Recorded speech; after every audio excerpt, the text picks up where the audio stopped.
Hello, everybody. Welcome to Football News Live here on YouTube, on our YouTube channel, youtube.com/GJ LiveTube.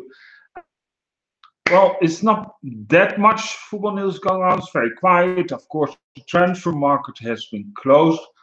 Some countries is still going, but I'm talking about Argentina. I'm talking about uh, China. I'm talking about Russia.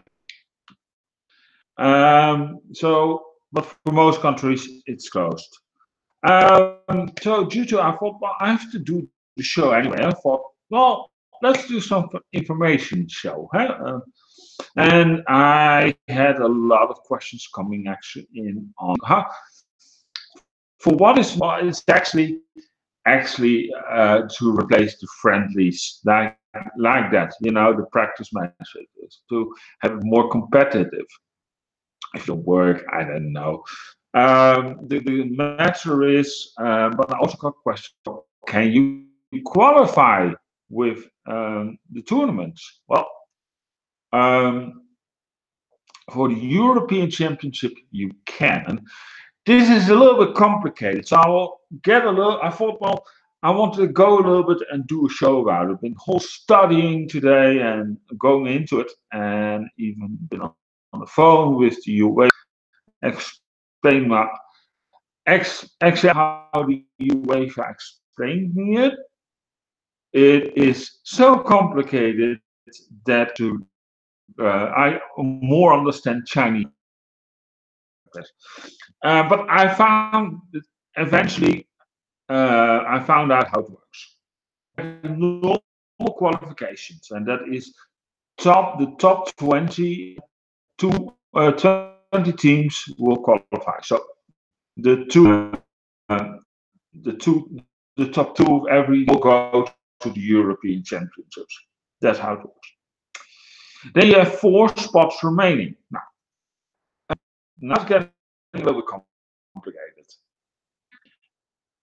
I'm taking the Nations League, and every group winner of the Group A, they're playing some sort of playoffs, right? So you have four playoff teams, right? That's correct. There are four groups, so four groups and four playoffs, four places. If you come on that playoff, you are directly qualified for the European Championship. Myths. And now comes the complicated. If you are already of the top 20, there's 20 qualified, then your spot, you second player, but the spot that was given actually for qualification will be coming in the next highest European country on the FIFA World Ranking list. So it sounds very complicated, but it is, if you start thinking about it, not that. Let's say, if you now take Germany, Germany makes it to the playoffs and also was of the 20 qualified team nations. Then their spot goes to another country from Germany. Germany is already there, so they need to do an extra qualification, right? That sounds logical.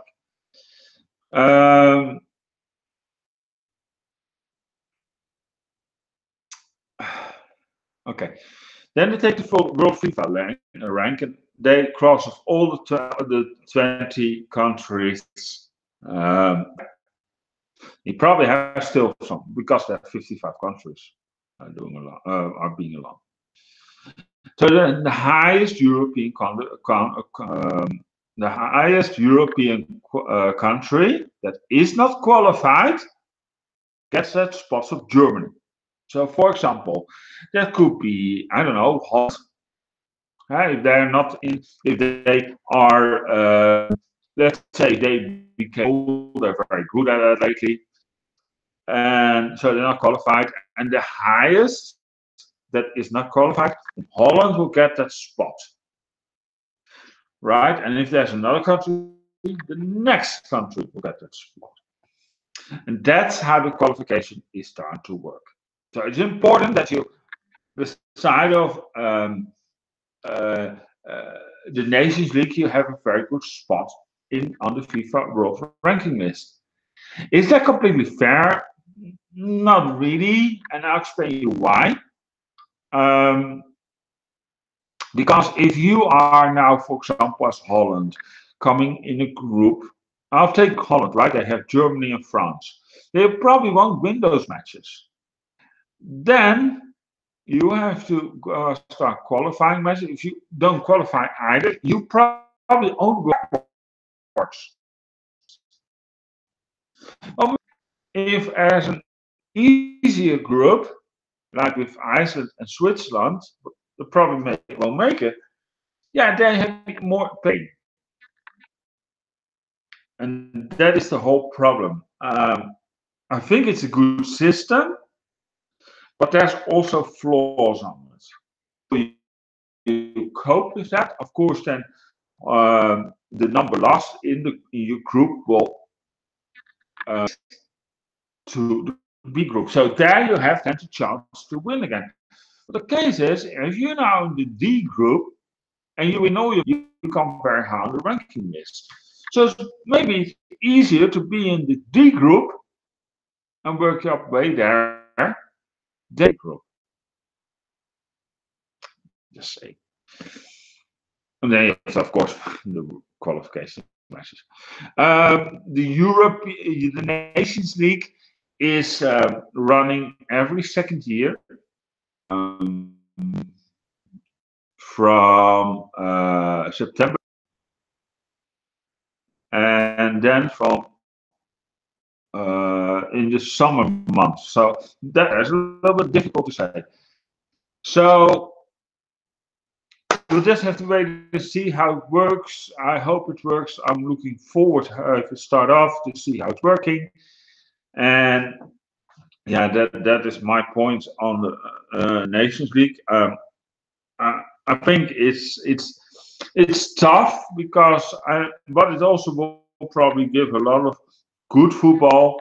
It is actually when they set up the Champions League, more or less, right? And um, that you have to keep your eyes on people. So I would suggest go watch it and have fun with it. And I'm sitting playing with my mobile phone.